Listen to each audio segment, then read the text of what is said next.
झांसी की रानी लक्ष्मीबाई, जिसकी तलवार की टंकार ने ब्रिटिश साम्राज्य के हौसले पस्त कर दिए,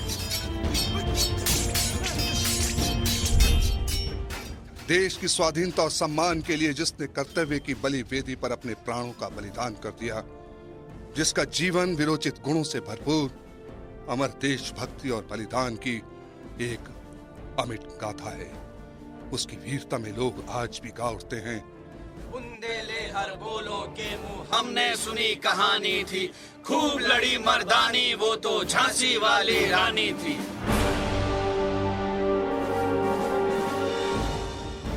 झांसी की रानी यानी महारानी लक्ष्मीबाई।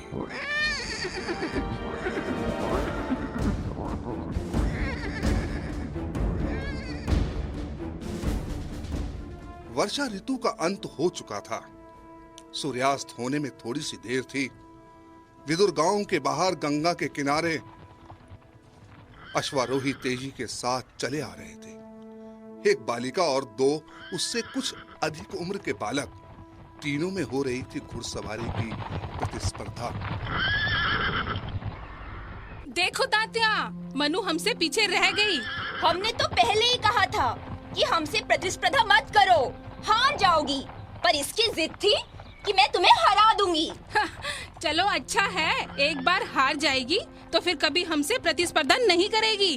अभी भी हार मान ले मनु, क्यों खुद को हल्कान करती है? हम तुमसे आगे निकल रहे हैं। देखती हूँ कैसे निकलते हो आगे। अब बताओ। थोड़ा तेज दौड़ाओ नाना, तेज। मनु, मैं मरा। क्यों? अब मानते हो हार? पहले मुझे बचाओ तो। वो वक्त था 19 शताब्दी के आरंभ का। मोरोपंत तोबे और भागीरथी बाई की बेटी मनु जब 4 वर्ष की थी, तभी भागीरथी बाई की मृत्यु हो गई। मनु को लेकर मोरोपंत काशी के विदुर बाजीराव पेशवा के पास आ गए थे, क्योंकि पेशवा उन्हें बहुत चाहते थे। बाजीराव की कोई संतान नहीं थी, इसलिए उन्होंने नाना घोड़ूपंत नाम के एक बालक को गोद ले लिया। मनु ने नाना के साथ साथ मलखब, कुश्ती, तलवार, बंदूक चलाना और अश्वरोहण सीखा। स्त्रियों की संगति कम प्राप्त होने के कारण मनु लाज, संकोच की झिझक से दूर हटती चली गई, किंतु मोरोपंत उसे समझाते थे, मनु नाना और तात्या के साथ खेलती हुई बड़ी हुई। नाना हाथी पर सवारी कर रहा है, मैं भी हाथी पर सवारी करूंगी। मुझे भी हाथी पर बैठाओ। बाबा, बाबा, मैं भी हाथी पर सवारी करूंगी। बेकार जिद नहीं करते, तुम घुड़सवारी तो करती हो, बस वही काफी है। नहीं बाबा, मैं हाथी पर बैठूंगी। समझने की कोशिश करो मनु, हाथी पर राजा राजकुमार बैठा करते हैं। तुम कहीं की भी राजकुमारी नहीं हो जो तुम्हें हाथी की सवारी मिले। मैं राजकुमारी नहीं हूँ तो क्या हुआ, हाथी पर नहीं बैठ सकती? मैं हाथी पर बैठूंगी। मनु तुम लड़की हो, तुम्हारे अंदर सहनशीलता होनी चाहिए। बेकार की जिद अच्छी नहीं। तुम्हें यह समझना चाहिए कि तुम्हारे भाग्य में हाथी नहीं है। मेरे भाग्य में एक नहीं 10 हाथी हैं।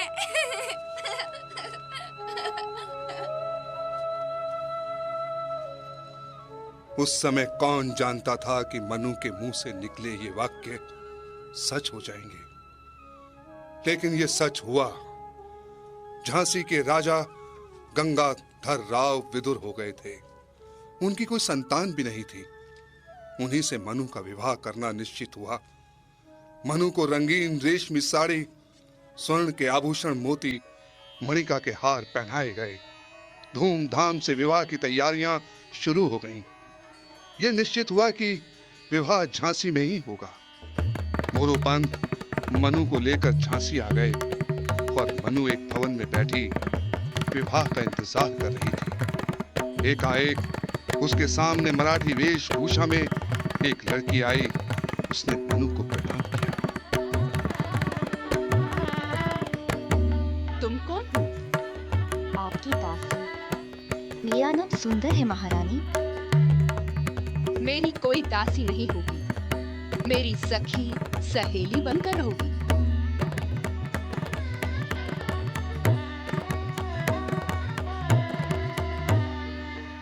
सुंदर के साथ मुदर और छोटे कद वाली थी काशी। वे सभी अपनी भावी रानी के संपर्क में आने के लिए उत्सुक थे, इसलिए नाच गाकर अपना हर्ष प्रकट करना चाहती थी। मनु ने उन्हें नाचने की अनुमति दे दी।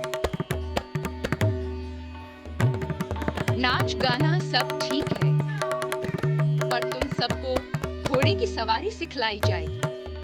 तलवार, बंदूक, बर्छी, छुरी, कटार इत्यादि भी अच्छी तरह चलाना सिखलाया जाएगा। तुम्हें ये सब सीखना होगा।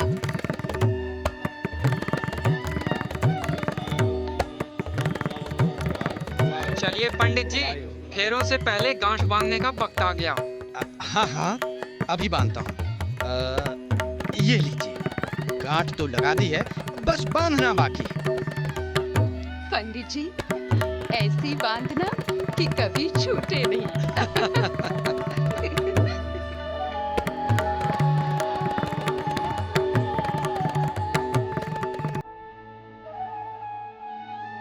बधाई हो, बधाई हो।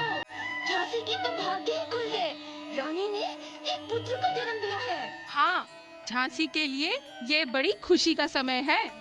हमारी रानी दूसरी रानियों जैसी नहीं है, बहुत पराक्रमी है। एक विलक्षण स्त्री है वो। सही कहती हो, तभी तो इस उम्र में भी उन्हें सजने संवरने का इतना शौक नहीं। आभूषणों, रेशमी वस्त्रों और श्रृंगार पर इतना ध्यान ही नहीं, शस्त्र विद्या की ओर ही ज्यादा ध्यान है। बड़े उत्सव समारोह हुए, परंतु झांसी का दुर्भाग्य, वो बालक राजकुमार केवल 3 महीने की आयु में चल बसा। उन्होंने 2 वर्ष बाद एक सजातीय बालक दामोदर राव को गोद ले लिया, पर अंग्रेजों ने उसे उत्तराधिकारी मानने से इनकार कर दिया। मेजर साहब, हमारी रानी में ऐसे गुण हैं कि संसार के बड़े बड़े मर्द उनके पैरों की धूल अपने माथे पर चढ़ाएंगे। रानी बहुत अच्छी व्यवस्था करेगी। आप लोग दामोदर राव की नाबालगी के कारण परेशान नहीं हो सकेंगे।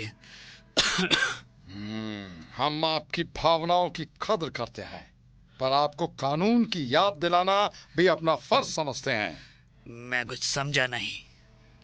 आपको तो पहले ही बताया गया था कि कंपनी सरकार के कानून के मुताबिक दत्तक पुत्र को राज्य का वारिस नहीं माना जा सकता। केवल आपका अपना पुत्र ही राजा का उत्तराधिकारी हो सकता है। आई एम सॉरी, आपका अपना पुत्र तो रहा नहीं और दत्तक पुत्र को कानून उत्तराधिकारी नहीं मानता, इसलिए राज्य की विरासत उसे नहीं मिल सकती। ये कानून गलत है, मैं इसे नहीं मानती। मैं अपनी झांसी किसी कीमत पर नहीं दूंगी।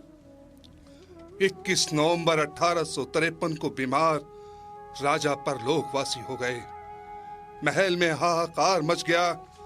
झांसी की गद्दी हथियाने के षड्यंत्र में कुछ लोग और भी लगे हुए थे। वो थे अली बहादुर। अली बहादुर कंपनी अफसर एलिस से मिल गया। मार्च 1854 का दुर्भाग्य भरा वो दिन था जब डलहौजी का आदेश झांसी पहुंचा।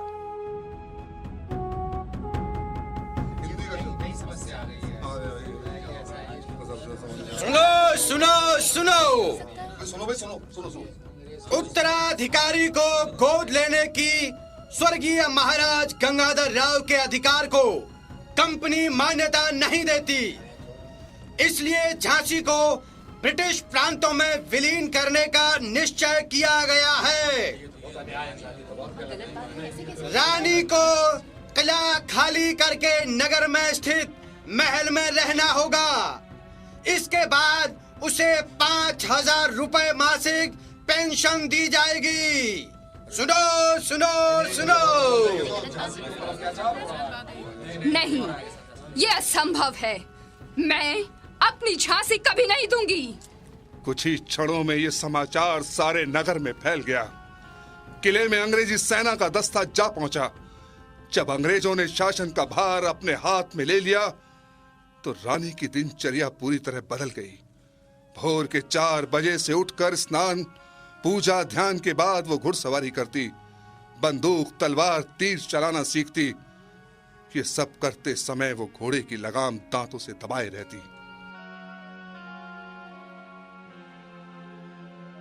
महारानी जी, तात्या जी आपसे मिलने आए हैं। ठीक है, आने दो। तैयारी पूरी हो जाए तभी स्वराज्य प्राप्ति का कार्य आरंभ किया जाएगा। अधकचरी तैयारी से कुछ नहीं किया जाना चाहिए। मद्रास की ओर सिपाहियों ने अचानक विद्रोह कर दिया था, लेकिन वो व्यर्थ गया। इससे अंग्रेज सावधान हो गए।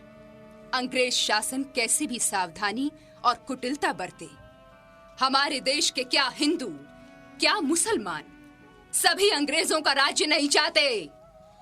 रानी की अनुयायियों में सुंदर, मुंदर और काशी के अलावा एक नाम और प्रमुख था। वो थी नृत्यांगना मोतीबाई। मोतीबाई गंगाधर राव के समय से ही महल में नृत्य गायन का कार्य करती थी, किंतु उनके देहांत के बाद अब वो रानी को भजन सुनाने भी आती थी। भजन सुनाने के साथ साथ उसे महत्वपूर्ण समाचार सुनाने का कार्य भी सौंपा गया था।